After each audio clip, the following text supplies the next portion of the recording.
Hello guys, how are you? Hope you're fine now. Hope you have a good day guys. Now in this video I'm talking about the Holochain price update. What's the price? What's the price changes open in the Holochain? Let me show you guys. But before starting this video, please guys make sure to subscribe our channel for more news and update videos guys. The right now price of Holochain is about 0.007945 USD dollar. That is the right now price of Holochain, and furthermore if you study the changes updates, so now positive 0.55% changes occur in the Holochain.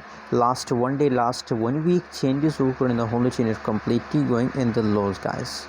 So guys, what do you think? What is your prediction about Holochain? Also share in the comment box. Now the changes is completely going in the lows, so due to this I'm very sad to see these update guys.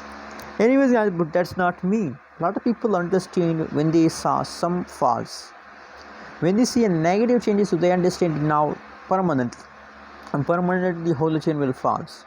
But guys, the people are wrong. You know what I believe guys, that after falls there is a jump, same like it. Now you can see here, let me show you.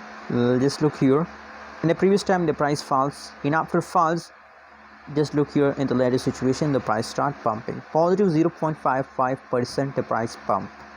And guys, I also predicated Holochain that in the beginning of October 80 to 90% possibilities that the price of Holo will pump. So that's why guys I recommend for all of you to please hold, never decide to sell guys. Anyways, what do you think? What is your prediction about Holo? Please also share in the comment box, and don't forget to subscribe channel.